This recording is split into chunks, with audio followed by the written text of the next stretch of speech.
Bismillahirrahmanirrahim. Assalamualaikum warahmatullahi wabarakatuh. Alhamdulillahi rabbil alamin. Wabihi nasta'inu ala umuri dunya waddin. Wa sallallahu ala nabiyyina wa sayyidina Muhammadin wa ala alihi wa sahbihi ajma'in. Amma ba'd. Kita panjatkan puji dan syukur kehadirat Allah Subhanahu wa taala. Pada kesempatan malam yang berbahagia kali ini, tanggal 16 Rabiul Awal 1440 Hijriah, atau yang bertepatan dengan tanggal 23 November 2018, kita masih kembali diberi kekuatan, kesehatan, hidayah serta taufik dari Allah Jalla wa'ala, sehingga kita bisa kembali menghadiri pengajian rutin untuk membahas adab dan akhlak di dalam Islam di Masjid Jenderal Besar Sudirman Purwokerto ini. Kita berharap semoga Allah Subhanahu wa taala berkenan untuk melimpahkan kepada kita semuanya ilmu yang bermanfaat, sehingga bisa kita amalkan sebagai bekal untuk menghadap kepada Allah Jalla wa Ala. Amin. Salawat dan salam semoga senantiasa tercurahkan kepada junjungan kita Nabi besar Muhammad sallallahu alaihi wasallam, kepada keluarganya, sahabatnya, dan umatnya yang setia mengikuti tuntunannya hingga akhir nanti. Para hadirin dan hadirat sekalian yang kami hormati, dan juga segenap pendengar Radio Insani 88.8 FM di Purwokerto, Banyumas, Purbalingga, Banjarnegara, Cilacap, Wonosobo, Kebumen dan sekitarnya, serta para pemirsa Yufi TV, Surau TV dan Niaga TV yang mudah-mudahan senantiasa dirahmati oleh Allah Azza wa Jalla. Pada pengajian terakhir kita, yaitu pengajian pekan lalu, kita telah sampai kepada hadis nomor 26 yang dibawakan oleh Imam Ibnu Hajar Al-Asqalani dalam kitab beliau Bulughul Maram, Kitabul Jami', yaitu hadis yang berbunyi an Abi Dzar radhiyallahu anhu qal, dari sahabat Nabi SAW Abu Dzar, semoga Allah meridhai beliau, qala Rasulullah SAW, bahwa Rasulullah SAW bersabda, la tahqiranna minal ma'rufi syai'an, jangan kalian meremehkan perbuatan baik walaupun kecil. Jangan kalian meremehkan perbuatan baik walaupun kecil. Walau antalqa akhaka biwajhin talqin, sekalipun perbuatan baik itu berwujud engkau bertemu dengan saudaramu dengan muka yang berseri, dengan senyuman, dengan muka yang cerah. Hadis ini telah kita sampaikan pada pertemuan sebelumnya tentang penjabaran para ulama mengenai hadis tersebut.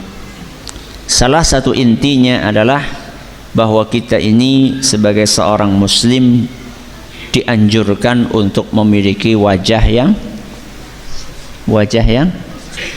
ceria, wajah yang berseri-seri, tersenyum, ya.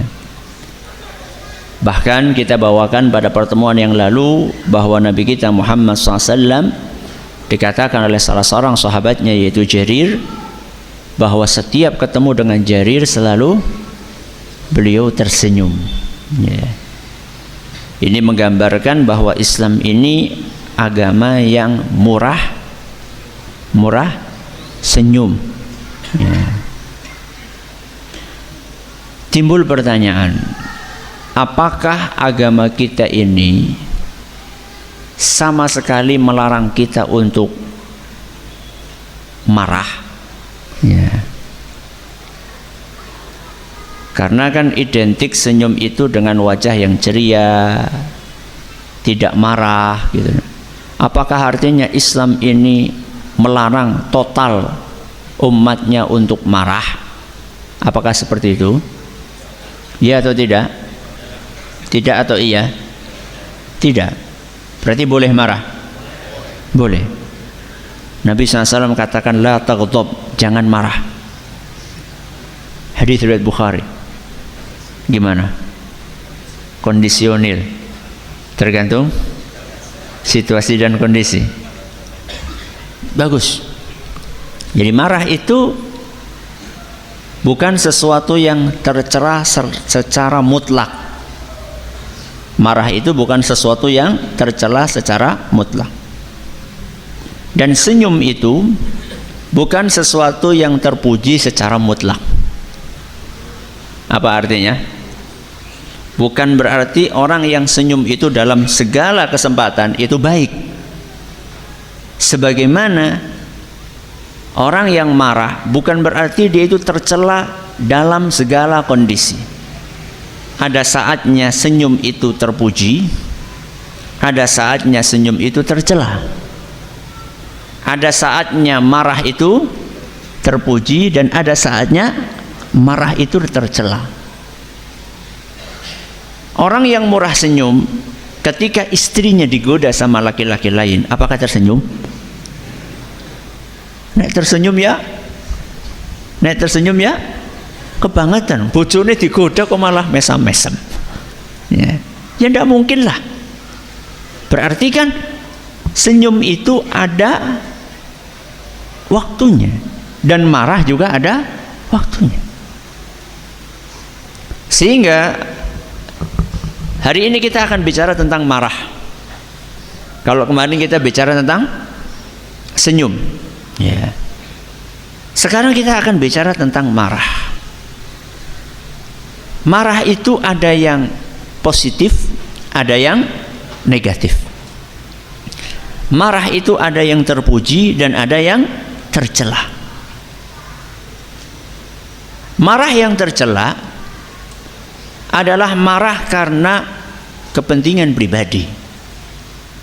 Marah karena kepentingan pribadi. Dan marah yang berlebihan. Dan marah yang berlebihan.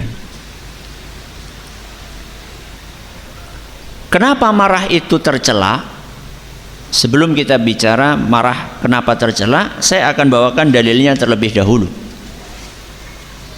Yaitu sabda Nabi SAW dalam hadis yang diriwayatkan oleh Imam Bukhari, ketika ada seorang datang kepada Nabi kita Muhammad SAW dan berkata kepada beliau, "Ausini, wahai Rasul, berikanlah wasiat kepadaku." Atau dengan bahasa yang lebih gampang, nasihati aku. Aku lagi butuh nasihat. Maka Nabi SAW menjawab, la taghdab. Apa artinya la taghdab? Jangan marah. Orang ini minta lagi nasihat yang lain. Apalagi wahai Rasul? Ternyata kata Nabi SAW, la taghdab, jangan marah. Yang lain wahai Rasul, la taghdab, jangan marah. Faraddada miraran. Nasihat yang sama ini diulang-ulang oleh Nabi SAW berkali-kali. Rawahul Bukhari, hadis riwayat Bukhari. Berarti marah itu aslinya adalah sesuatu yang tidak baik. Makanya Nabi SAW melarang sahabatnya itu untuk marah. Dan gak cukup sekali, bahkan 2 kali, 3 kali diulang-ulang oleh Nabi SAW, jangan marah, jangan marah, jangan marah. Kenapa? Marah itu sesuatu yang tidak baik aslinya. Kenapa kira-kira? Karena orang yang marah biasanya, ya iyalah emosi. Orang yang marah biasanya lepas kontrol, lepas kendali. Dia sulit untuk mengontrol apanya? Perkataan dan perbuatannya.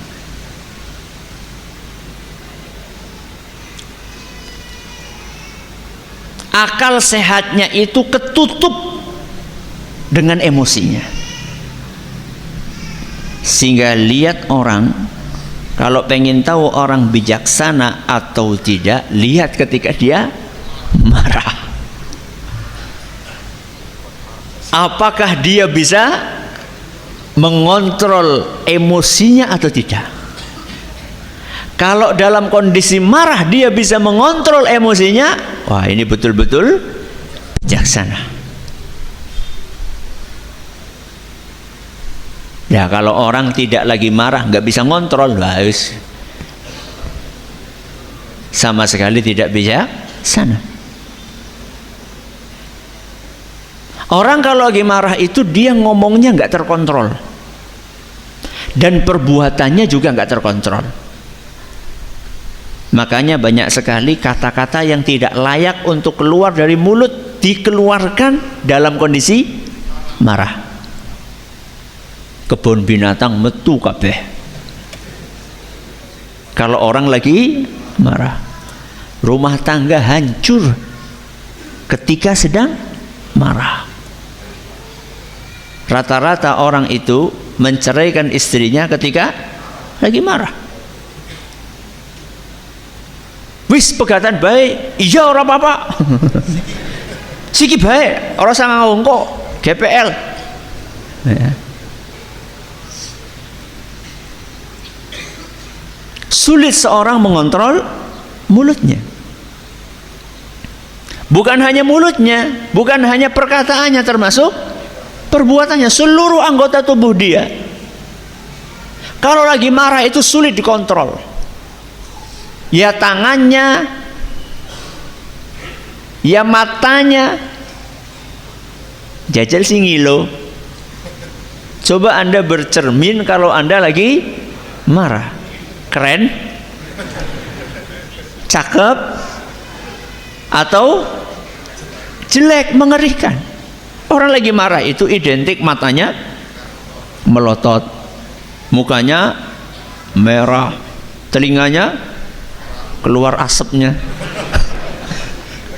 Itu film kartun itu.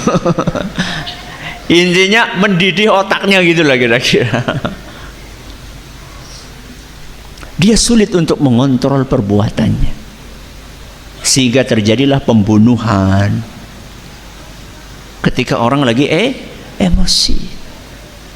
Padahal mungkin masalah-masalah sepele, ya.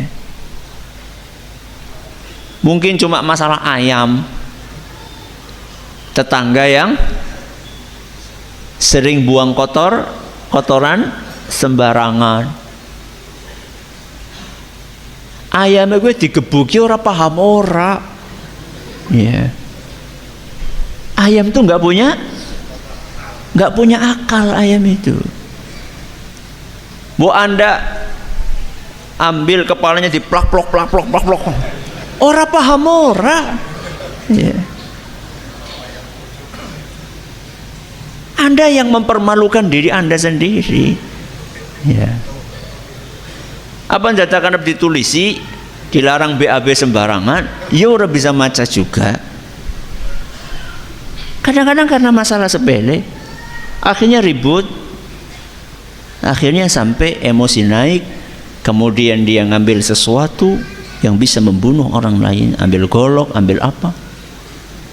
Baru ketika emosinya reda, baru dia, iya ya, kenapa saya melakukan ini? Iya karena Anda marah dan tidak bisa mengontrol kemarahan Anda.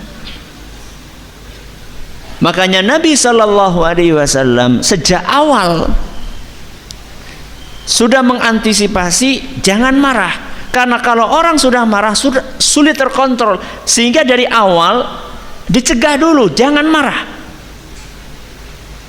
Kalau sudah terlanjur marah sulit untuk mengontrol, maka sebelum itu terjadi hindari, jangan marah.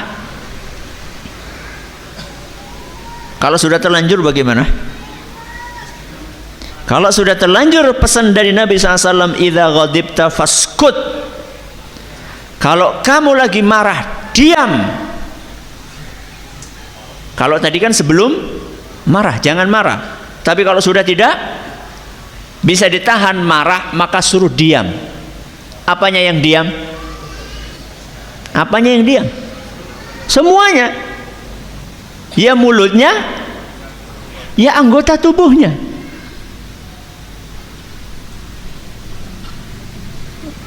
Masya Allah ya.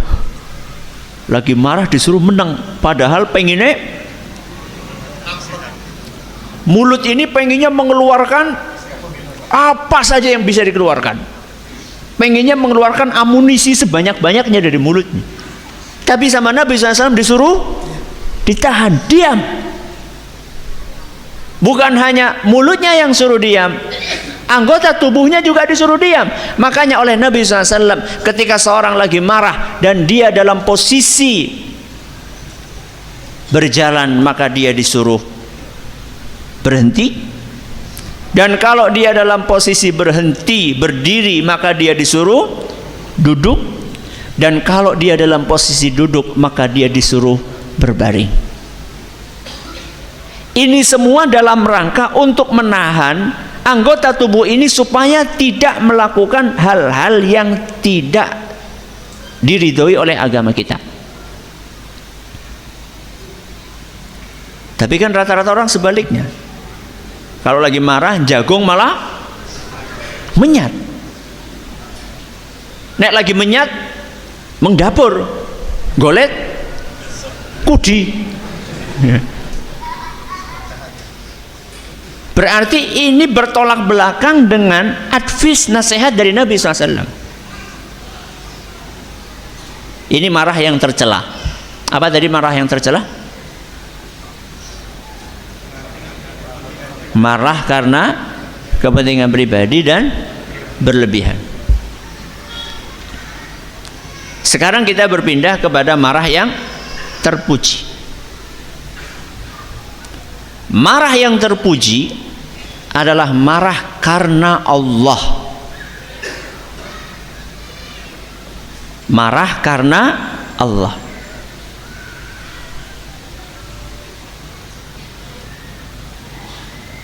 Marah karena Allah itu apa maksudnya? Marah ketika melihat aturan Allah dilanggar. Marah ketika melihat aturan Allah dilanggar. Perintah Allah diabaikan, larangan Allah ditabrak. Itu aturan. Al-Quran dilecehkan, Nabi Muhammad SAW dihina, Allah Azza wa Jalla direndahkan. Inilah marah yang terpuji. Marah karena Allah. Dalilnya apa Ustaz? Dalilnya hadis Nabi sallallahu alaihi wasallam yang diriwayatkan oleh Imam Bukhari, dituturkan oleh ibunda kita Ummul Mukminin Aisyah radhiyallahu anha. Kata beliau, wallahi, demi Allah, man taqama sallallahu alaihi wasallam li nafsihi fi syai'in yu'ta ilaihi qat. Demi Allah, Nabi SAW tidak pernah balas dendam, tidak pernah marah karena kepentingan pribadinya. Jadi kalau Nabi SAW yang dihina, kepentingan pribadinya beliau yang dihina, beliau pribadinya yang disakiti, beliau tidak pernah marah.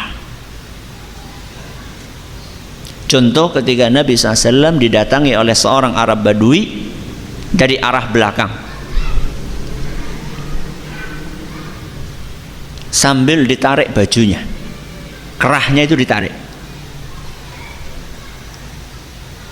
dan nariknya itu tidak pelan, nariknya itu kenceng sampai bekas merah di leher Nabi SAW. Dari belakang ditarik seperti itu, kemudian orang Arab Badui itu mengatakan, murni min malillahi alladhi atak, jaluk duit cek. Gue kira-kira seperti itu. minta duit. Nabi SAW disakiti pribadinya, fisiknya beliau yang disakiti, dan tidak tanggung-tanggung sudah nyakiti minta duit. Kira-kira jenengan kepuri nanti katakan priwe diwai ya. Jangankan yang sebelum yang mintanya halus saja, nuwun sewu, nyuwun pak, nyuwun.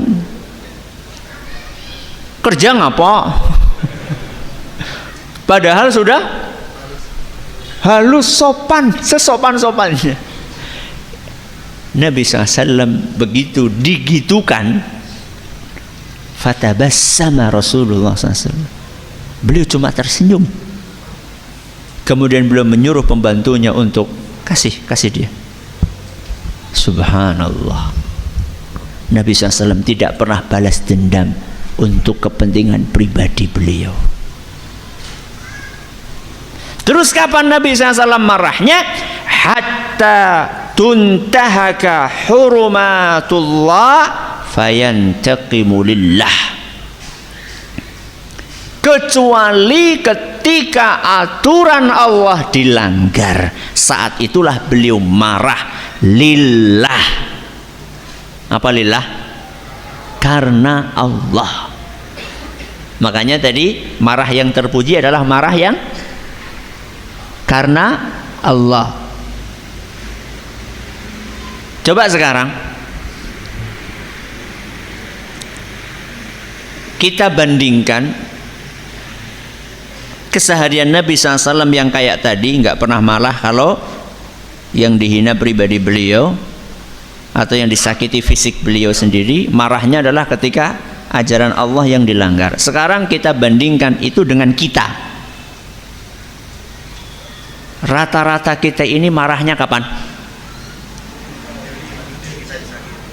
Kapan marahnya? Ketika pribadi kita yang dilecehkan, ketika pribadi kita, ketika agama kita yang dilecehkan, ketika aturan Allah yang dilabrak, apakah kita marah? Kok amleng? Apakah kita marah? Marah. Masya Allah, alhamdulillah. Tapi banyak orang-orang yang cuek, bebek ketika aturan Allah dilanggar, dan dia akan naik pitam, akan marah ketika pribadi dia yang dihina. Dan ini kebalik, tidak sesuai dengan keseharian Nabi kita Muhammad sallallahu alaihi wasallam. Contoh Ustaz, Rasulullah SAW marah, contohnya bagaimana Ustaz? Pernah ada sebuah kejadian diriwayatkan oleh Imam Muslim. Ada seorang bangsawan, seorang wanita bangsawan Quraisy dari suku namanya suku Makhzumiyah. Suku Makhzumiyah, suku Makhzum, Bani Makhzum. Ketahuan nyuri. Padahal ini wanita bangsawan. Maka mereka pun bingung. Mereka tahu persis di dalam Islam hukuman mencuri, kalau seandainya barang yang dicuri sudah masuk nisab. Apa nisab? Batas minimal bisa dijatuhi hukuman.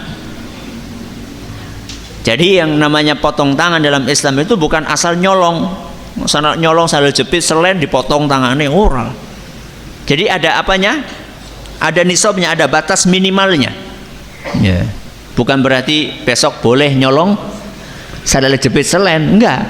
Cuman nyolong yang bisa dihukum dengan potong tangan itu bukan sembarang nyolong, bukan, ada aturannya.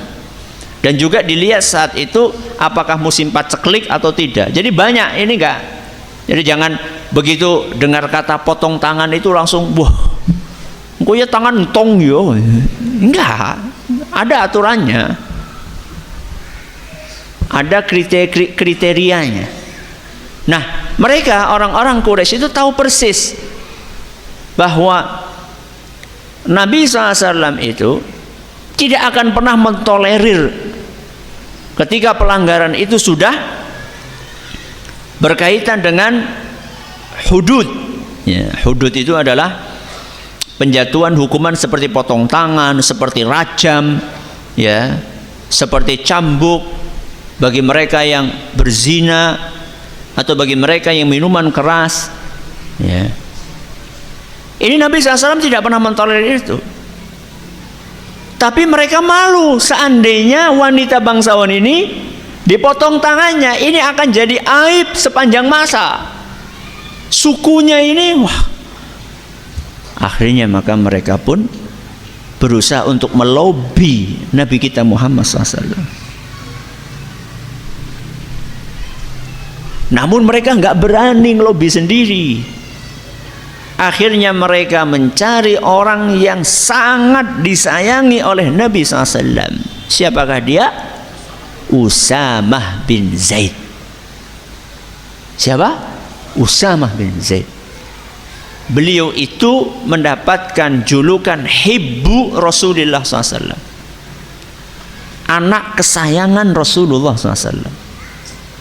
Jadi mereka pikir kalau yang ngelobi Nabi SAW adalah anak kesayangannya, maka Nabi akan lunak.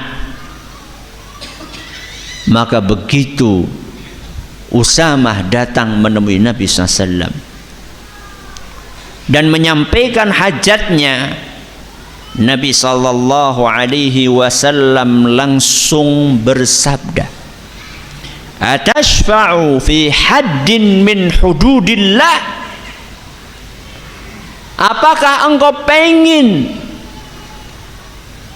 aku menggugurkan hukuman yang sudah ditetapkan oleh Allah? Kamu melobi aku agar aku menggugurkan hukuman yang sudah ditetapkan oleh Allah Subhanahu wa ta'ala? Gak cukup beliau hanya marah kepada siapa? Usamah. Beliau naik mimbar. Nabi SAW naik mimbar, dikumpulkan para sahabatnya. Kemudian beliau sallallahu alaihi wasallam bersabda, ayyuhan nas, wahai para manusia, innama ahlakal ladzina min qablikum annahum kanu idza saraqa fihimus syarifu tarakuh wa idza saraqa fihimud dha'ifu aqamu alaihil hadd. Wahai para manusia, yang membuat umat-umat sebelum kalian binasa itu adalah gara-gara seandainya yang mencuri adalah bangsawan maka akan dilepaskan, dan seandainya yang mencuri adalah rakyat jelata maka akan dihukum.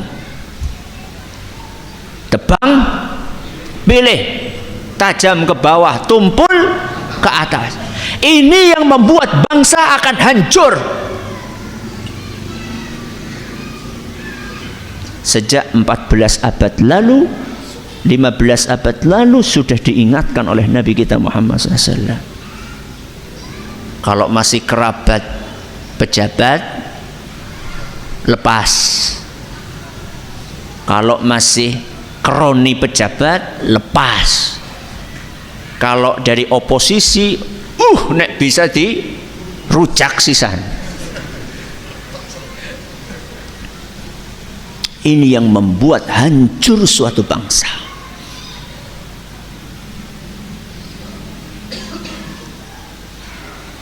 Kemudian Nabi SAW kasih contoh bagaimana seharusnya pemimpin berbuat adil. Waimullah, demi Allah, lau anna Fatimah binta Muhammadin saraqat laqata'tu yadaha. Demi Allah, seandainya apa? Seandainya, berarti ini tidak terjadi. Nabi SAW cuma mengandaikan.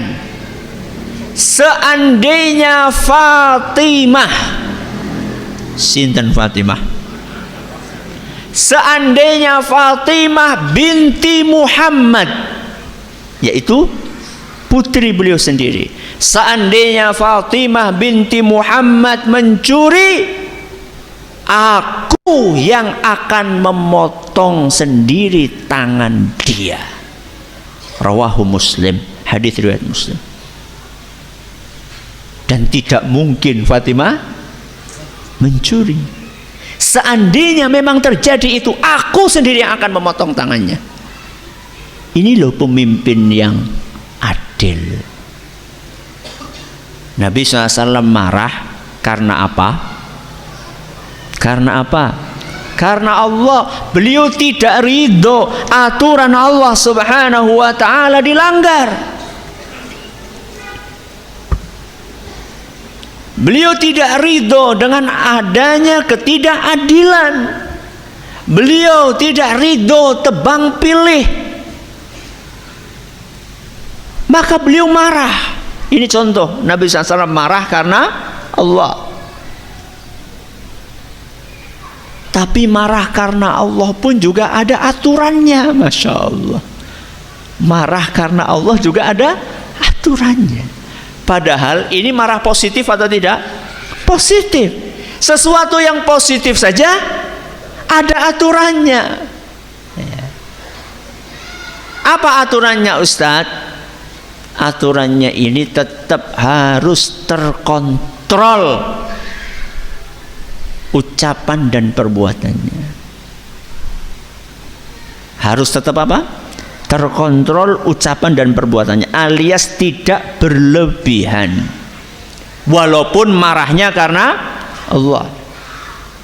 Jadi ketika marah tersebut tetap tidak boleh kemudian jadi merusak sembarangan. Ya. Mengucapkan kata-kata yang tidak layak untuk diucapkan. Ya. Saya akan kasih contoh bagaimana marah karena Allah ketika tidak sesuai aturan akan berubah menjadi marah yang tercela. Padahal aslinya apa? Marah yang terpuji. Sesuatu yang terpuji aslinya ketika dijalankan tidak sesuai aturan yang berlaku, maka yang terpuji ini akan berubah menjadi tercela. Contohnya hadis riwayat Abu Dawud menyatakan sahih oleh sebagian ulama. Nabi SAW bercerita tentang dua orang bersaudara dari kalangan Bani Israel. Kana rajulani fi Bani Israila mutawakhiyaini. Dikisahkan ada dua orang Bani Israel bersaudara tapi bertolak belakang perilakunya. Fakana ahaduhuma yudhnib wal akhar mujtahidun fil ibadah. Si A ahli maksiat, si B ahli ibadah, padahal bersaudara. Bertolak belakang, yang satu ke kanan, yang satu ke kiri. Si A apa tadi? Ahli maksiat, si B ahli ibadah. Si B yang apa tadi? Yang ahli ibadah selalu menasehati saudaranya si A. Bagus atau tidak? Bagus. Apa nasihatnya? Aksir, mandek to,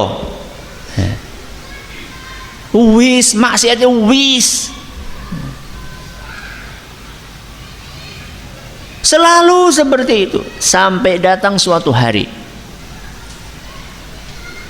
si B ini menemukan si A melakukan maksiat yang sama, maka dinasihati, wis mandek, cukup maksiatnya. Mungkin si A ini karena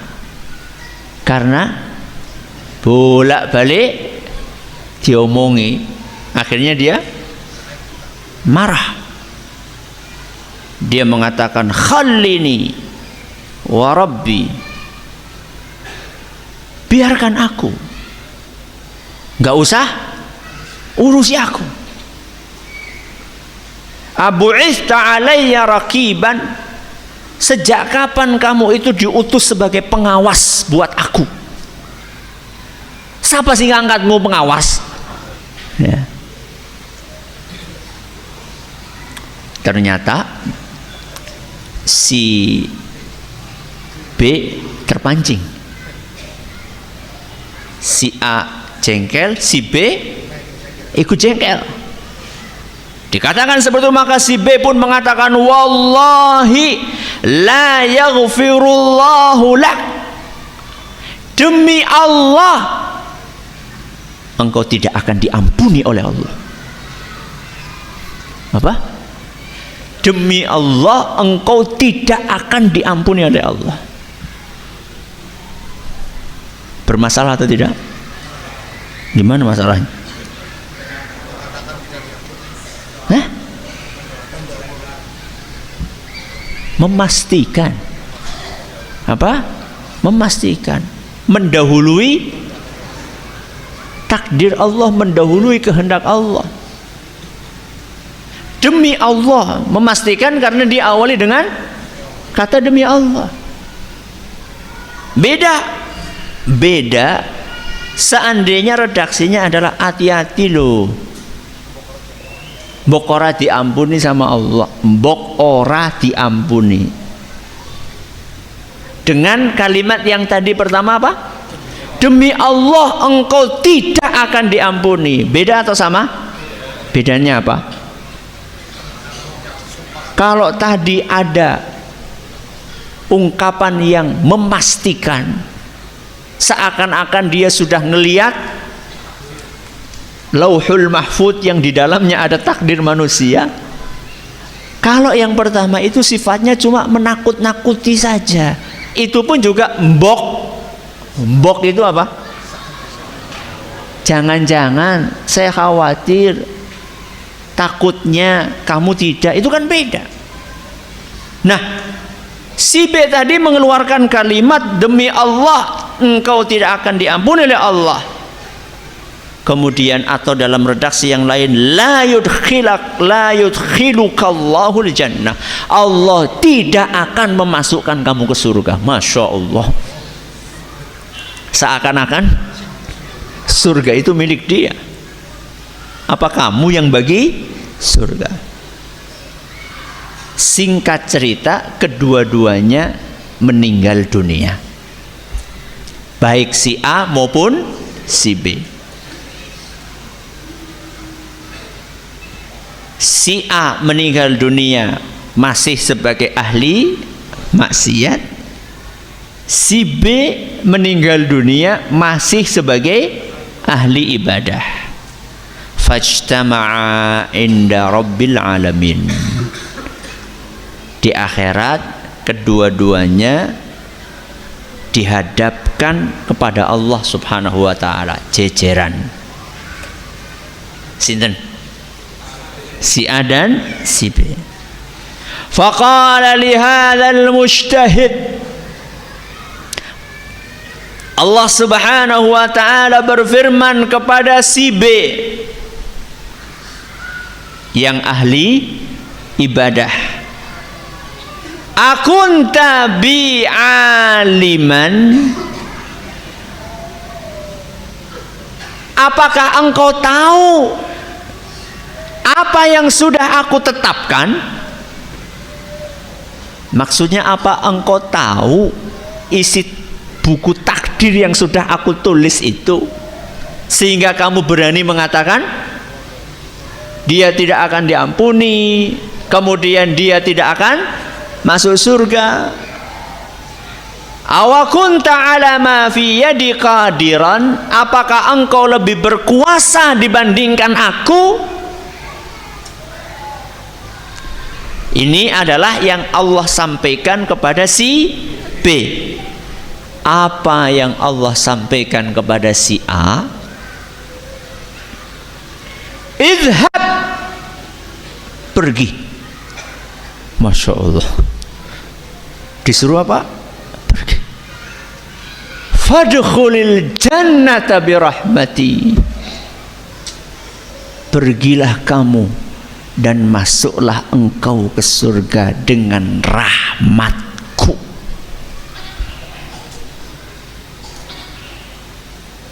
Siapa? Si A, ahli maksiat.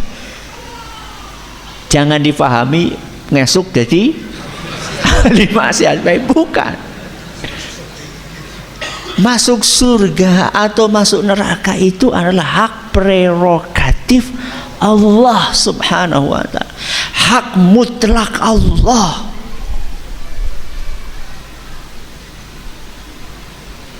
Terserah Allah, dia mau masukkan siapa ke surga, dia mau masukkan siapa ke neraka. Karena Allah yang punya surga, Allah yang punya neraka. Jangan merasa besar kepala ketika saat ini kita sudah rajin ibadah. Tidak ada jaminan kalau kita sampai akhir hayat nanti tetap rajin ibadah. Gak ada jaminan kalau kita nanti husnul khatimah. Mana kita pernah dibocori sama malaikat tentang akhir hidup kita bagaimana? Gak ada. Dan kita juga tidak tahu kok amal ibadah yang kita lakukan selama ini diterima sama Allah atau tidak, kan gak tahu. Coba angkat tangan yang tahu amal ibadahnya diterima. Orang sing ngacung pada karonyong. Makanya ada seorang sahabat Nabi SAW mengatakan apa?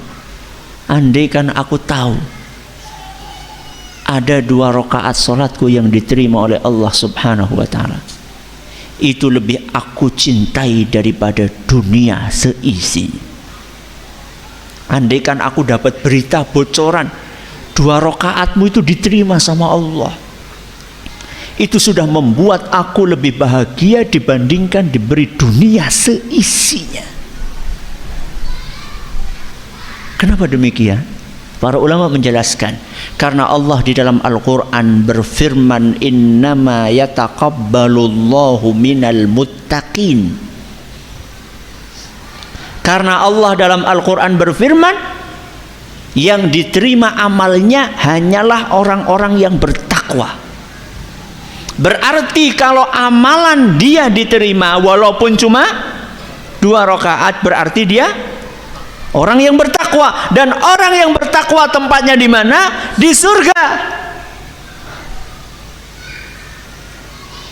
Sehingga jangan pernah kita angkuh, jangan pernah kita sombong, jangan pernah kita besar kepala dengan amalan yang kita kerjakan.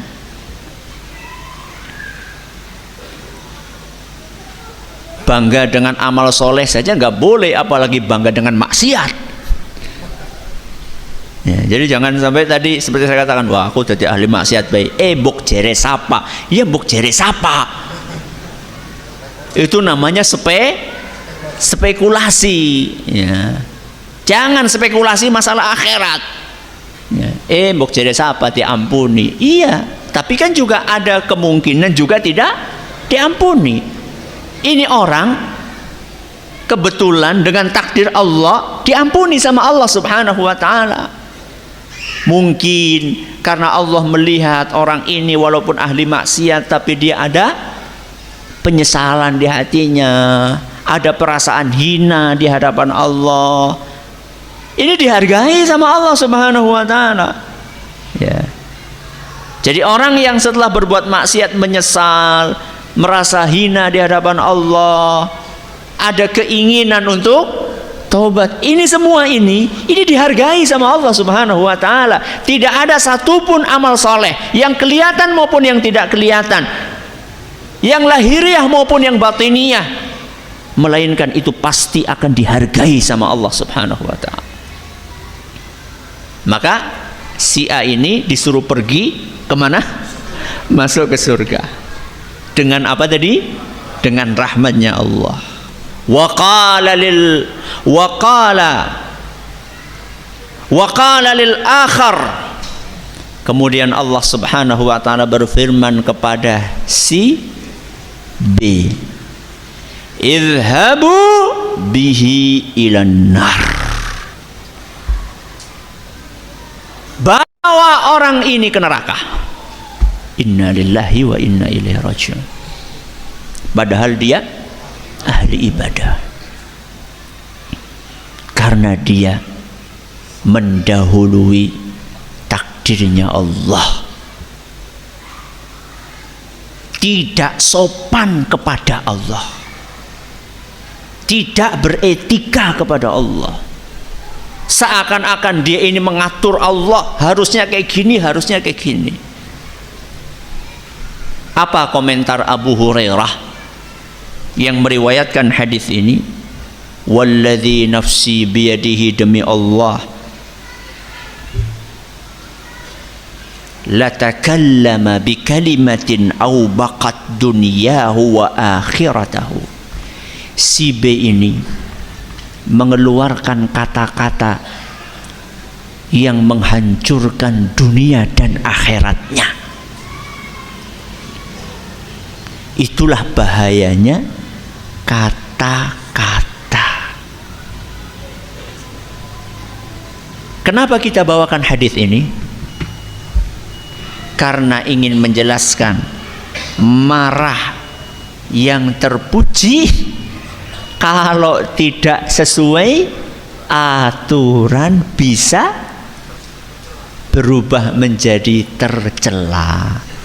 Nanti saya akan jabarkan setelah adzan insyaallah.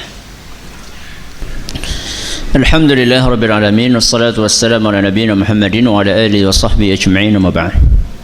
Hadis yang terakhir kita kaji tadi, hadis riwayat Abu Dawud, itu memberikan pelajaran berharga kepada kita bahwa marah yang terpuji pun, yaitu marah yang karena Allah, itu ada aturannya. Seandainya aturan itu dilanggar, maka dia akan menjadi sesuatu yang tercela. Buktinya tercela, si B tadi bukannya masuk surga, tapi malah masuk neraka. Masuk neraka bukan karena ibadahnya. Masa ibadah masuk neraka? Tapi dia masuk neraka karena perkataannya yang dia ucapkan saat dia sedang marah. Dia nggak bisa ngontrol lisannya. Ingat, si B ini marahnya aslinya terpuji atau tercela? Terpuji. Lillahi ta'ala marahnya aslinya. Itu pun kalau tidak terkontrol bisa masuk neraka.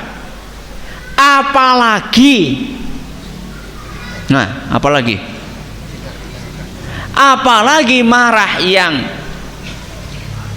bukan lillah dan tidak mengontrol ucapan dan perbuatannya. Banyak ya, tadi kita contohkan di awal ya. Ustaz, aku wis gawan bayi kayak gini Ustaz. Aku memang sudah emosian Ustaz.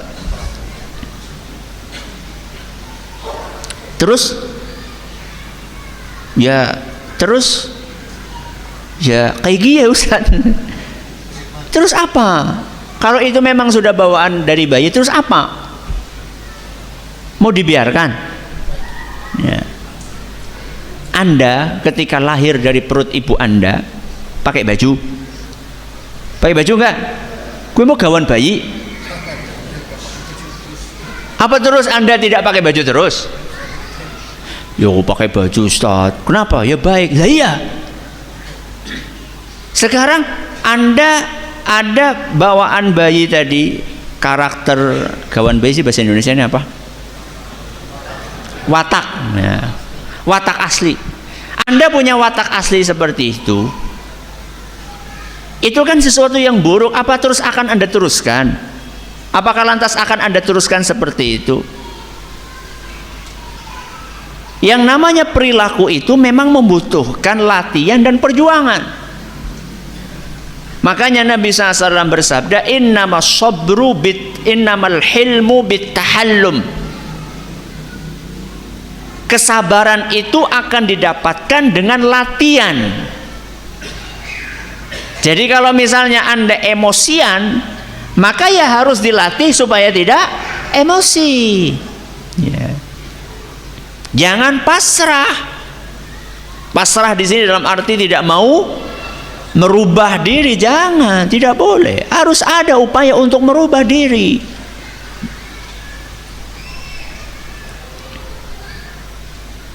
Jadi pelajaran yang bisa kita ambil dari hadis yang tadi terakhir kita dengarkan, bahwa marah yang lillah pun harus diatur. Nah, aplikasinya bagaimana Ustaz dalam kehidupan kita sehari-hari sekarang? Ketika kita melihat ada